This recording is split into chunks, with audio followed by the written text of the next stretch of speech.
Bueno, pues entonces ya sabemos que casi todos los que estamos aquí somos gente que sabemos algo de astronomía, pero puede que haya gente que sepa un poco menos que la media de los que estamos aquí. Y entonces yo voy a explicar que me llegue el momento unas pequeñas cosillas sobre astronomía, aprovechando la excusa de lo que podían saber de astronomía los de la isla de Pascua. Cuando llegue el momento, espero que no os consideréis, diríamos, tratados, porque voy a explicar cosillas de astronomía que seguro que la mayoría de vosotros conocéis. Bueno, una vez dicho esto, vamos a empezar a ver si esto funciona. Y bueno, aquí está, como podéis ver, ya podéis ver el aislamiento brutal de la isla Rapa Nui con respecto al continente. Está a 3.700 kilómetros, que no está mal, y además contradiciendo lo que dicen los ingleses, y que el récord del aislamiento lo tiene Tristán da Cunha. Yo me he molestado en estudiar un poco esto, y he visto que la isla más cercana a Rapa Nui es Pascual y Gómez, que está a 415 kilómetros, mientras que la isla de Gou, que es la más cercana a Tristán da Cunha, está a 385, o sea, 30 kilómetros más cerca que Pascual y Gómez. Quiere decir que no es cierto, por eso no hay que fiarse mucho de los ingleses, porque en este caso es incierto lo que dice de que el récord Guinness lo tiene Tristán da Cunha cuando lo tiene Rapa Nui. Bueno, una vez hablado de esto, os voy a decir algunas condiciones y algunas cosas respecto a la isla. Podemos decir que las coordenadas son aproximadamente 27 grados 09 minutos, 109,20 de longitud. Está, como podéis ver, un poquitín más bajo del trópico de Capricornio, que está, como sabéis, a 23,5 del Ecuador. Está aproximadamente a la misma altura que las Islas Canarias, con la diferencia que las Islas Canarias están bañadas por la corriente del Golfo, o Gulf Stream, que por cierto descubrió Ponce de León y nadie le puso corriente del Golfo, mientras que a la corriente de Humboldt enseguida se le llamó corriente de Humboldt, con lo cual es el primer ejemplo de algunos que os diré respecto a mala suerte con respecto a las nominaciones. Bueno, una vez dicho esto, también os diré que el clima pues es un clima tropical, temperaturas muy agradables, llueve casi todos los meses, hay vegetación, a pesar de lo que se dice que está totalmente desarbolada, hay bosques, hay cosas muy bonitas, es una isla no contaminada, que luego os contaré cosas a este respecto. También podemos decir que el tamaño son 160 kilómetros cuadrados, aproximadamente como la mitad de la isla de La Gomera. Luego también podríamos decir que fue descubierta por los occidentales, una vez abierto el paso del oeste por los españoles. Una vez abierto este paso ya circuló mucha gente por allí, entre ellos el almirante Ross-Gebel, que fue el primer occidental que se topó con la isla de Pascua exactamente en el año 1722. Y le llamó Isla de Pascua porque coincidió su llegada con la Pascua de Resurrección. Por eso se llama Isla de Pascua, que en varios idiomas se puede decir Isla de Pascua, Osterinsel, Easter Island o Ile de Pâques, o también llamada Rapa Nui, que ya os explicaré después por qué se llama Rapa Nui. Bueno, una vez dicho esto, que son los prolegómenos, también os voy a explicar un poco la imagen de la isla de Pascua vista desde arriba. Podéis ver que es un triángulo rodeado de nubes, hay bastante nubosidad. Yo tuve la desgracia de tener nubosidad siempre que estuve allí, no pude hacer las fotos que me hubiese gustado hacer, pero es una isla paradisíaca. Luego os contaré más detalles y os daréis cuenta que merece la pena ir. Bueno, aquí podéis ver las carreteras más importantes, que como podéis ver son pocas. Hay 2 o 3 carreteras que están en bastante mal estado. Te unen la costa, te une una de ellas, Hangaroa, que es la capital donde prácticamente vive todo el mundo, con la playa de Anaquena, y otras van por la costa, visitando los diferentes volcanes que hay en la isla, que son 3 volcanes, en los cuales está Poike, que es un volcán de 300 y pico metros de altura, que como podéis ver está al noreste. Luego al norte está Mango Terevaca y al suroeste está Rano Cao. Y al medio está Rano Raraku, que es donde está, aquí está Rano Raraku, perdón, que me he equivocado, aquí está Rano Raraku, aquí está Rano Raraku, que es donde está la cantera de los Huays. Bueno, las carreteras recuerdan un poco a esas carreteras españolas de los peones camineros, que muchos de vosotros lo habéis conocido, pero los que somos viejos ya en el lugar sí hemos conocido, y eran gente que vivía cerca de las carreteras y que las arreglaban con gravilla y con brea y con procedimientos verdaderamente primitivos. Ahí todavía trabajan así. Es decir, están un poco respecto a nuestras costumbres occidentales, viven un poco atrasados respecto a técnica, pero avanzados respecto a ecología. Muy avanzados respecto a ecología. Bueno, vamos a ver.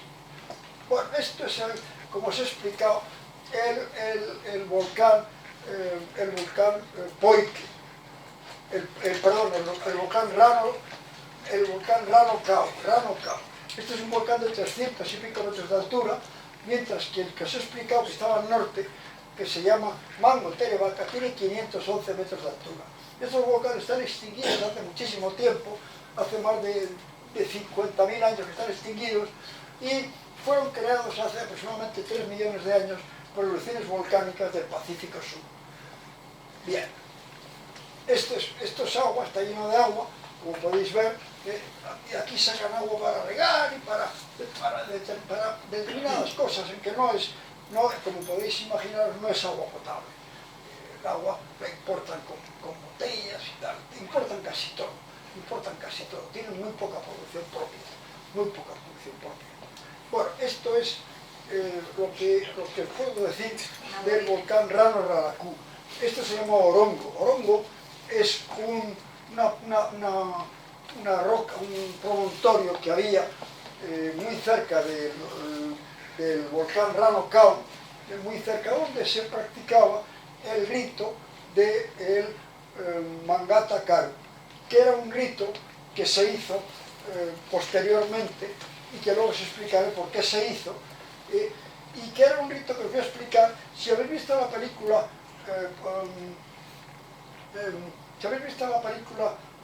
que hizo Kevin Costner a este respecto, pues podéis ver cómo era este festival aquí en Orongo, que construyeron los profesos para este festival unas casas que luego os enseñaré, con forma de barco invertido, en el cual se alojaban mientras estas fiestas empezaban en julio y acababan en septiembre, por ahí aproximadamente. Entonces esto consistía en el famoso Tangata Manu. Tangata Manu era el hombre pájaro, que era lo que ellos llamaban al que llegaba con éxito a realizar una especie de ejercicio tremendamente atlético y difícil de realizar, que realizaban los guerreros de la isla, los clanes más importantes y más poderosos. Consistía a la orden del jefe de la tribu, cuando él ordenaba esto, el Jano Carau, entonces salían disparados 4 o 5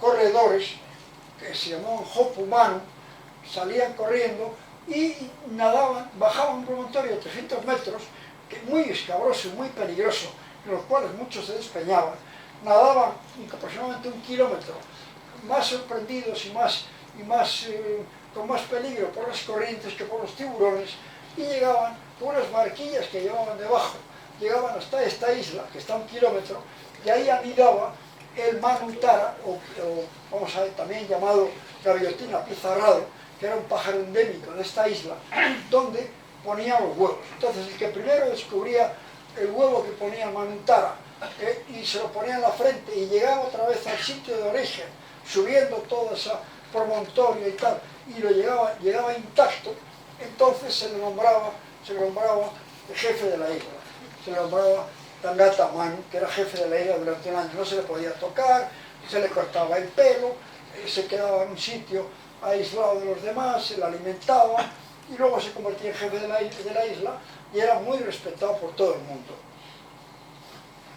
Esto se celebra posteriormente a otros ritos que había, que yo os contaré, pues porque se celebraba el aniversario de la llegada de Jotumatua, que es el primer colonizador, allá por el siglo, allá por el año 700 de nuestra era, que es donde se calcula que llegaron los primeros pobladores de esta isla. Bueno, este es un petroglifo, en el cual podéis ver aquí una especie de huevo que llevaba, y aquí llevaba en la mano, aquí llevaba en la mano un huevo, y aquí llevaba la plataforma esa con la cual se apoyaba para nadar, y es un petroglifo que yo me he fijado en cosas que no se han fijado casi nadie, que son estos 4 agujeros, que nadie los ha, diríamos, puesto en paralelo con la Cruz del Sur. Yo creo que ellos eran buenos astrónomos, ya os contaré luego después por qué, y ellos creo que seguro que habían visto la Cruz del Sur, y hay muchos petroglifos en los cuales aparecen 4 agujeros como este, en forma de cruz, que nadie ha dicho que es la Cruz del Sur, pero yo creo que sí que es la Cruz del Sur. Igual que ellos hablaban de Matariki, luego os explicaré lo que es eso, y de Tautou, os explicaré lo que son esas palabras respecto a astronomía. Esto creo que es la Cruz del Sur. Bueno, esto resulta que había muchísimos moais tirados en el suelo, muchísimos, destruidos, derruidos. Hay 2 teorías para esto. La primera teoría, yo os explicaré el famoso maná y todo, cómo llegaba, pero quiero ir explicando las cosas poco a poco para que lo entendáis mejor. Simplemente ahora tenéis que entender que hubo una crisis de población producida probablemente por exceso de población y poca alimentación, y hay 2 teorías para explicar el porqué de la destrucción de estos monumentos. Porque cuando llegaba allí los colonizadores occidentales, pues encontraron que había muy pocos moais en pie. Entonces las teorías son, primera, la más importante, el que los clanes, diríamos, de ovejas cortas o de hombres débiles, como luego también os explicaré, se rebelaron contra los poderosos, y quisieron que el maná, que luego también os explicaré cómo les llegaba, no alcanzase y no protegiese a los clanes enemigos. Eso es una teoría. Y la otra teoría es que debido a que había problemas, enfermedades, hambrunas, ellos consideraban que los moais que fabricaban y construían para que les protegiesen de todo esto, pues no les servía para nada, con lo cual se convirtieron en unos iconoclastas que se dedicaron a derruir monumentos. Esta es la teoría más aceptada. Bueno, esto es una de las carreteras que, como podéis ver, este tramo está bastante bien, tiene tramos espantosos, con los caballos que salían ahí, pues de repente, está llena de caballos, hay más de 6.000, 7.000 caballos, hay más de un caballo por habitante de la isla, y eran peligrosos porque salían de repente trotando, galopando, y se te metían en medio de la carretera, y aquí están bebiendo, como podían estar haciendo cualquier otra cosa. Aquí no hay alambradas, no hay nada, es todo naturaleza pura y dura, tiene lo bueno y lo malo del exceso diríamos, de salvajismo.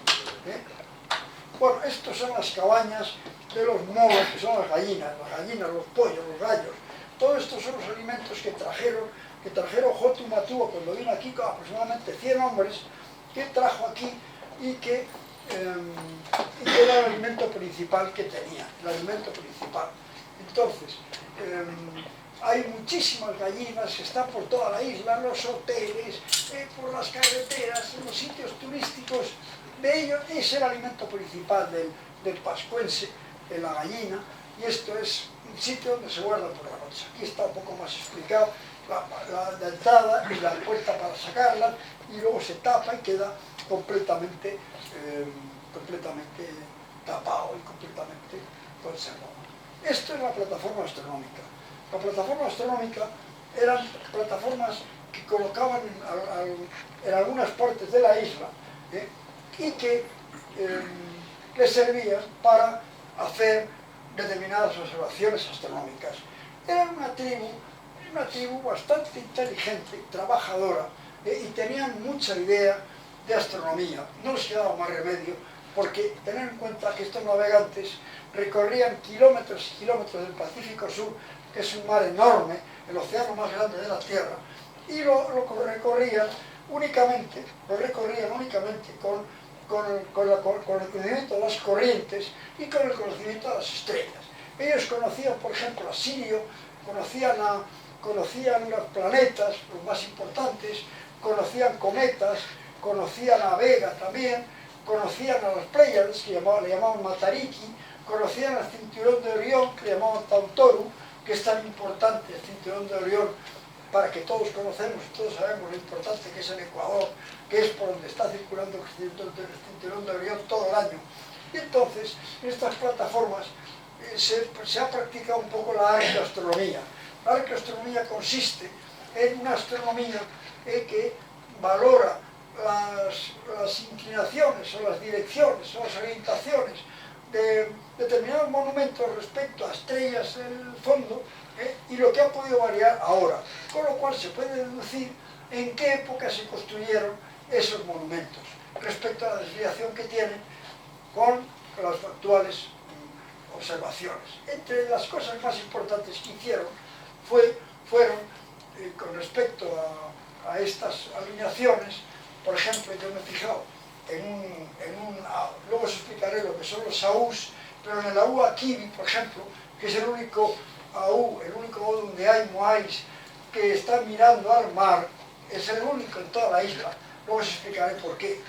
Este AU teóricamente estaba orientado al este, que todos sabéis que el este es exactamente el punto en el cual sale el sol en los equinoccios de primavera y de otoño, exactamente sale por el este.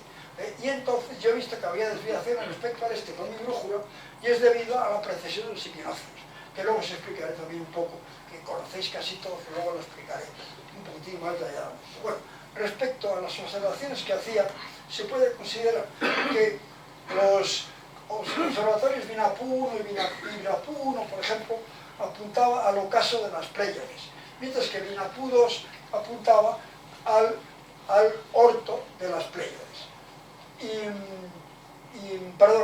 El Vinapu apuntaba al ocaso de las Pléyades y el Vinapu 2 apuntaba al ocaso de Tautoro, que como os he dicho es el cinturón de Orión. Entonces, luego después, en Poike, que expliqué que era el volcán que está al noreste, en Poike, había unas piedras que dibujaban las Pléyades o Matariki, y entonces el orto de Matariki era el comienzo del año, que para ellos era muy importante, para las cosechas y para las cosas que tenían que hacer de rito religioso, y el ocaso de Matariki, era el comienzo del tapu, que era una especie de tabú que hacían principalmente respecto a la pesca, es decir, que ellos ya tenían jornadas o días en los cuales no se podía pescar, y eran ecologistas hasta en esto, es decir, que tenían en cuenta los momentos en que los peces anidaban o ovulaban, y entonces no los pescaban. Eran muy ecologistas, muy trabajadores y muy observadores. Bueno, respecto a las plataformas astronómicas, a continuación les voy a decir brevemente unas cosas que pueden interesar a la gente que no tiene mucha idea de astronomía. Seguro que todos lo conocéis, pero aquí vamos a sacar este globito que tengo tan bonito de la Tierra, en el cual podéis ver, si es que veis, porque es muy pequeño. Les voy a explicar brevemente cosas fundamentales de astronomía, cosas fundamentales que conocéis el 99%, pero con que 1% no lo conozca me conformo. Entonces, tenemos aquí, como podéis ver, el eje de la Tierra inclinado, como podéis ver, 23 grados 27 minutos respecto a la línea que pasa perpendicular al plano de la eclíptica. El plano de la eclíptica, os voy a explicar brevemente qué es. La eclíptica, acordaros de eclipse. La eclíptica es un plano en el cual tienen que estar obligatoriamente el Sol, la Luna y la Tierra en este plano para que se produzca o bien eclipse de Sol o bien eclipse de Luna, la eclíptica. Y esta eclíptica es más o menos, es exactamente teniendo en cuenta que esto siempre tiene que estar en esa orientación, el movimiento de traslación, sigue habiendo rotación, pero no os voy a hacer la rotación, simplemente veamos la traslación, que es lo que te mide la eclíptica. La traslación a lo largo del año de todo el recorrido en una elipse que dedujo Kepler, este recorrido en todo el año, este plano es lo que se llama eclíptica, que es muy fácil de entender. Y podéis ver que el eje que pasa por aquí perpendicular al plano de la eclíptica forma este ángulo que os he dicho con el eje norte-sur de la Tierra. Bien, entonces ahora vamos a explicar brevemente las estaciones. Como podéis ver, ahora vamos a ponernos, para ver el plano de la eclíptica hay que ponerse en las estrellas, pero ahora vamos a ponernos en el Sol y vamos a ver cómo ve el Sol la Tierra para explicar qué pasa con las estaciones. Vamos a suponer que el Sol está aquí, vamos a empezar por el verano, que es una estación muy agradable. Vamos a suponer que está aquí el Sol y que aquí está, como podéis ver, aquí este sería el verano en el hemisferio norte. ¿Por qué es el verano? Pues simplemente porque los rayos del Sol, como podéis ver, que el Sol siempre está quieto, es decir, el Sol no se mueve. Aparentemente el Sol se mueve porque es más fácil de ver que el Sol se mueve que la Tierra se mueve. El primer revolucionario de la historia y el primer, vamos a decir, el primer relativista de verdad de la historia fue Copérnico, que cambió el sistema de referencia hasta ese momento vigente desde Ptolomeo y desde Aristóteles, lo cambió, convirtió de geocéntrico, como era el sistema de referencia que había hasta ese momento, en heliocéntrico, que fue auténticamente un paso de gigante. Un paso de gigante. Entonces, el Sol siempre está aquí. Pero si miramos esta posición, vemos que los rayos del Sol llegan perpendiculares al trópico de Cáncer, que es el trópico que está por encima del Ecuador, como todos sabéis, a 23 grados 27 minutos, que es el ángulo que forma el eje de la Tierra con el eje del plano de la eclíptica. Entonces, aquí vemos dos cosas.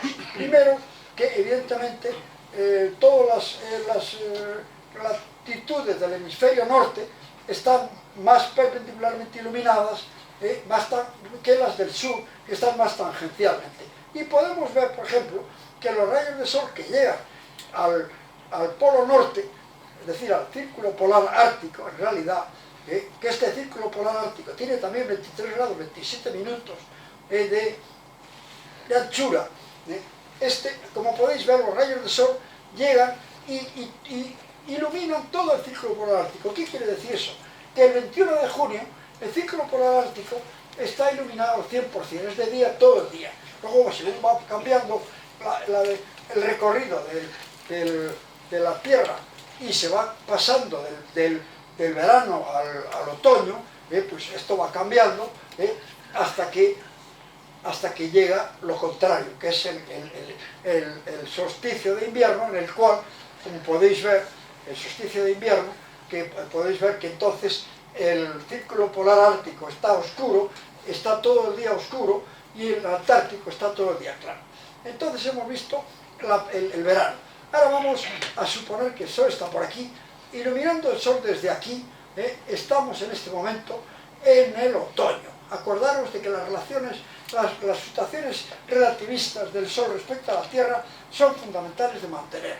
Esto es el otoño, este es el otoño, ¿y qué vemos en el otoño? En el otoño vemos, si nos ponemos así, vemos que esta línea que es la que determina día-noche, está exactamente cortando en dos partes iguales a la esfera terrestre. Esto quiere decir que es el único día del año, los dos únicos días del año, el equinoccio de otoño y el equinoccio de primavera, en el cual en toda la Tierra los días duran 12 horas y las noches duran 12 horas. Luego van cambiando según pasa el tiempo, y nos damos cuenta que cuanto más al norte estamos, en el hemisferio norte, en verano o en zona veraniega, cuanto más al norte, más duran los días, y hasta que nos vamos aproximando al Ecuador, en los cuales los días duran 12 días, 12 horas y 12 horas por la noche, y llegamos si seguimos recorriendo esto, vemos que el invierno del hemisferio austral está completamente a oscuras. Es decir, que en el hemisferio austral pasa al revés. Cuanto más cerca en verano o en días veraniegos, cuanto más cerca estamos del círculo polar antártico, menos duran los días. Es decir, cuanto más cerca del círculo polar antártico, menos duran los días, hasta llegar otra vez al Ecuador, en que duran 12 horas. Bien, entonces, ahora vamos a ver el invierno que está por aquí. El invierno está por aquí. El invierno, el Sol está así. Es decir, que hay que ver siempre la posición relativa del Sol respecto a la Tierra. El invierno, el Sol está aquí. Pero yo lo pongo así para que lo veáis. Pero el Sol está aquí. El Sol está aquí, en este recorrido que hemos dicho que hace el eclipse. El Sol está aquí. Aquí estamos en invierno. Resulta que en invierno es curioso porque el Sol está más cerca de la Tierra que en verano. Y sin embargo, a pesar de estar más cerca, como los rayos, como podéis ver, ¿qué pasa en el invierno? En el invierno, aquí veis que el Ecuador parece que está elevado para arriba, y que los rayos llegan perpendiculares al trópico de Capricornio, que es otro trópico que está por debajo del Ecuador, también a 23 grados 27 minutos. Este trópico de Capricornio, los rayos llegan perpendicularmente. Y entonces aquí pasa igual. Ahora en invierno podéis ver que el círculo polar antártico está totalmente iluminado y el círculo polar ártico está totalmente a oscuras. Entonces, y luego vamos a estudiar lo último que queda para estudiar, que es cuando el Sol está aquí y la Tierra está aquí, que es el equinoccio de primavera. Es fundamental las posiciones relativas que hay que conservar exactamente. En este momento, equinoccio de primavera, ¿qué pasa en el equinoccio de primavera? El equinoccio de primavera es el punto de origen del llamado punto de Aries. Punto de Aries, punto vernal, punto de Aries. En realidad, debido a la precesión de los equinoccios, el punto de Aries ha cambiado y ya no es el signo del zodíaco Aries el que está en este punto, sino que es Piscis el que está ahora. Porque la precesión de los equinoccios, que como todos sabemos, es una torsión debida a las fuerzas de marea del Sol y la Luna sobre la Tierra, sobre el agotamiento del Ecuador, producidas sobre la eclíptica. Estas fuerzas de marea, esta torsión, hacen que el eje de la Tierra se bambolee y gire. En 26.000 años vuelve otra vez a su sitio de origen. Es decir, que la estrella polar que tenemos ahora como indicio del Polo Norte, hace 5.000 años estaba totalmente en otro sitio. Y por eso el punto de Aries ahora es punto de Piscis. Y es una tontería el que nos creamos todavía la astrología cuando no dan pie con bola, cuando todos los meses están al revés y no se parece ninguno a los meses de verdad. Incluso, en vez de haber 12 signos de zodiaco, hay 13, porque Ophiuchus se ha considerado que es el 13º signo del zodiaco. Bueno, con esto hemos acabado ya con toda la parte de astronomía que os quería explicar. Vamos a seguir con el tema de lo que nos importa, que es la isla de Pascua. Bueno, aquí otra vez os digo lo que se ve de los Moais destruidos. Podéis ver que hay mucho Moai destruido por todos lados. Aquí. Todos son Moai destruidos. No se han vuelto a construir porque estaban completamente deteriorados. Se han vuelto a restaurar aquellos que se podían restaurar. Los que estaban totalmente destruidos no se han vuelto a restaurar. Ya os he explicado las dos teorías sobre el tema de la destrucción de los Moais. Bueno, aquí empezamos ya a ver la famosa cantera de los Moais. La cantera de los Moais está en un volcán, se llama Rano Raraku, que os he dicho que está a medio camino entre Poike y el Rano Rao del suroeste. Está más cerca de Poike y es una cantera en la cual se extraía prácticamente todos los Moais de la isla. Los Moais de la isla están hechos con toba. Toba es un material que es una ceniza prensada a alta temperatura, no muy duro, pero suficientemente duro como para aguantar todas las travesuras que les hacían a los moais al transportarlos los kilómetros y kilómetros que los transportaban con unos pesos brutales. Entonces, el material que se utilizaba para construir los moais era un material más duro, que era un material volcánico también, y con el cual se hacían los instrumentos o las herramientas con los cuales, con martillos también hechos con piedra, porque no tenían metal evidentemente, todo lo hacían con piedra, pues tallaban los moais. Entonces, aquí vemos un moai enorme que no se ha sacado, que no se ha extraído, se ha querido dejar en la cantera. Es un moai que tiene 22 y pico metros y que puede pesar pues unas cantidades ya, unos pesos inversibles. Ya no se podía haber construido y haber transportado este moai porque pesaba más de, que el nacido 24, pues aproximadamente unos 240 toneladas, que son ya cantidades inconmensurables para transportarlas. Entonces, aquí vemos una fotografía que al ampliarla se ha quedado un poquitín menos. Aquí vemos otro moai que también está todavía en la cantera. Aquí vemos más. Todos estos son moais que están en la cantera todavía sin mover. Aquí vemos otra vista de estos moais. Aquí vemos otro, ya con Thor Heyerdahl, que luego juntaré un poco qué hizo Thor Heyerdahl, investigando. Y aquí podéis ver que un moai de la cantera se ha quitado un poco de piedra por debajo para ver cómo estaba construido. Y aquí veis, esto es lo que se llama la quilla. La quilla es la última parte que quedaba del moai, la última parte. Cuando ya habían acabado el moai completamente, le quitaban la quilla y lo deslizaban, porque estaba en cuesta abajo, lo deslizaban con procedimientos que luego os explicaré. Aquí, como podéis ver, un moai que se ha desenterrado. Ya podéis ver que la parte enterrada es más alta que la parte desenterrada, y podéis ver el color de la toba, que es un color amarillento, y sin embargo, debido a la erosión y a los vientos y a las lluvias, el color que toma el moai es este, pero el verdadero color de la toba es este color. Bueno, luego llegamos a Tangariki. Tangariki es uno de los sitios más bonitos de la isla. Es un sitio verdaderamente bonito y precioso. Esto que veis aquí es lo que se llama la U. En la U eran plataformas cuadrangulares, normalmente, de alturas que oscilaban entre 1 metro y 2 metros, con grandes bloques de basalto, que es exactamente la piedra con la cual se construían, se cincelaban los moais, el basalto, que es una piedra muy dura, que es grisácea oscura. Este es el moai, y encima del moai se ponían, este es la U, encima de la U se ponían los moais, como podéis ver aquí.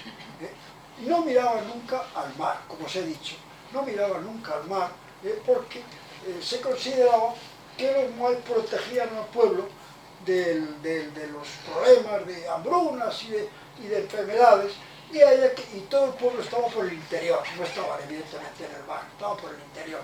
Como os he dicho, el único AU en el cual sí miran al mar es el AU aquí, que luego os explicaré un poco dónde está y por qué hicieron eso. Bueno, entonces, aquí podemos considerar que los principales descubridores de la isla, los descubridores, en los tiempos modernos, podemos llamar tiempos modernos a partir de Rockgeben, que fue el primer occidental, como se ha dicho, que llegó a la isla en 1722. A continuación llegó González de Aedo, español, y Juan Hervé, que fue el primer español que hizo el mapa de la isla. Llegaron aproximadamente 45 años más tarde. Evidentemente ya podemos ver que los españoles hacían cosas buenas, y no esa mala fama que tenemos de explotadores, de racistas, toda esa fama que nos ha creado la leyenda negra. El primer mapa de la isla lo hizo un español, y el primer español que se molestó en tomar medidas, alturas, fue Juan Hervé, y González de Aedo tomó la isla en nombre de Carlos III y le llamó Isla de San Carlos. Desgraciadamente luego no se volvieron a ocupar de esto y no volvieron a aparecer por ahí nunca más. Con lo cual esta isla siguió su camino, pero no siguió el camino de la invasión española. Pero por lo menos tenemos constancia de que dejaron buen ejemplo y buen sentimiento entre los nativos de la isla. Bueno, a continuación os voy a seguir explicando quién llegó después. ¿Qué llegó después a la isla? El siguiente que llegó después de González de Aedo fue James Cook, que todos conocemos, un biologista, naturalista, que estuvo un día allí nada más, también un par de días. Le dio tiempo para nombrar una bahía, la bahía de Cook, pero no hizo grandes cosas. Luego llegó el conde de la Perú 2 años más tarde, que este hombre por lo menos también hizo una bahía que se llama la bahía de Perú, la puso su nombre, estuvo también 3 o 4 días, llevó semillas, llevó algunos animales, llevó vacas, cabras, cerdos, por lo menos se molestó en hacer también algo útil, porque luego llegarían los depredadores.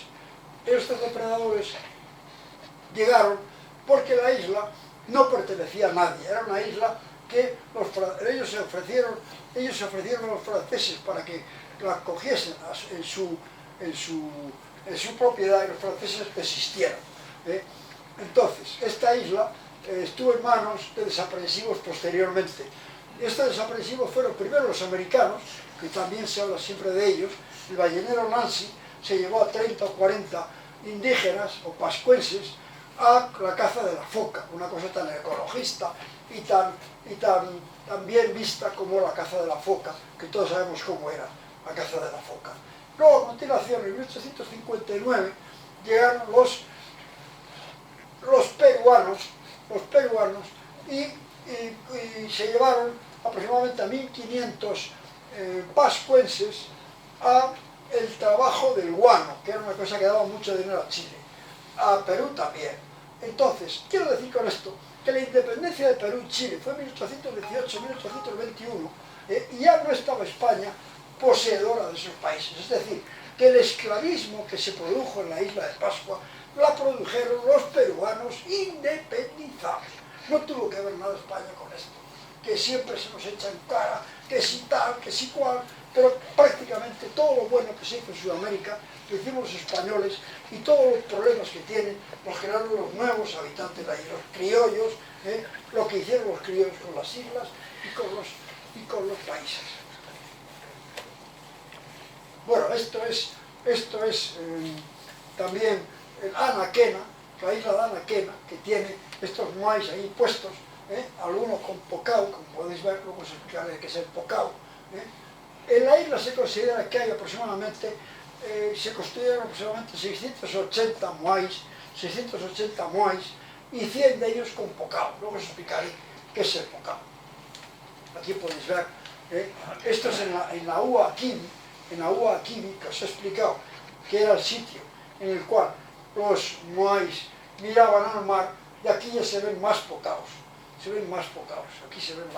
Luego os explicaré el significado de esto. Bueno, esto es Anaquena, que es un sitio paradisíaco. Yo llegué pronto, estuve allí solo, tomando una cervecita, y era maravilloso porque únicamente se oía el cacarear de los gallos, y ya no había turismo, porque todavía no se habían despertado, pero ya se podía tomar una cerveza en un sitio paradisíaco como es este.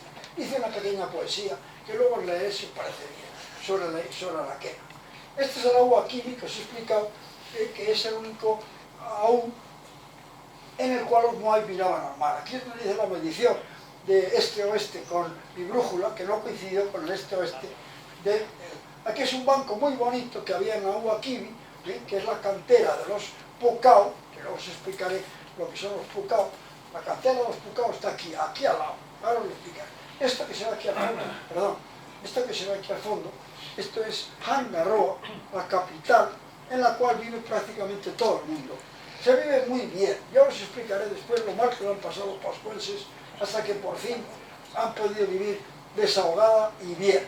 Pero lo han pasado muy mal. Luego os explicaré un poco cómo fue todo esto. Entonces aquí veis Hangaroa, una vista muy bonita desde arriba. Y ahora, a continuación, esto es un pocao. ¿Qué era un pocao? El pocao era una especie de gorra o sombrero que se les ponía a los moai encima. Pero no todos los moais llevan la gorra o el pucao. Aproximadamente 100 nada más, 100 moais llevaban pucao. Los demás estaban sin pucao. Esto estaba hecho con un material poroso, con mucho óxido de hierro, eran rojizos, y a lo mejor se puede creer que era porque ellos, todos los pascuenses llevaban una especie de moño aquí arriba, y esto quiere indicar, o plumas, que llevaban plumas de gallina también, coloreadas, en rojo también, y eso puede querer indicar el colocarse los pucao, que daban más potencia y más solemnidad a los moais. Nada más que hay 100, como os he dicho, con pucao. Los demás están sin pucao. Tenían aproximadamente 1,5 metros de diámetro, y 3 metros de diámetro y 1,5 metros de altura, y aproximadamente 4 toneladas. ¿Cómo llevaban estos pucaos? Hasta Tongariki, por ejemplo, que está a 10 kilómetros, pues los llevaban rodando. Tener en cuenta que tenían todo el tiempo del mundo. Allí había explotadores y explotados. Es decir, había las orejas largas, que nunca se llaman orejas largas, sino que son hombres fuertes, y orejas cortas, que son hombres débiles. Y los hombres fuertes dominaban a los hombres débiles. Los hombres fuertes mandaban y los hombres débiles trabajaban. Entonces esto lo transportaban los hombres débiles a lo largo de unas carreteras que habían hecho con troncos de árboles, carreteras existentes y que se pueden ver, y los llevaban 10 kilómetros.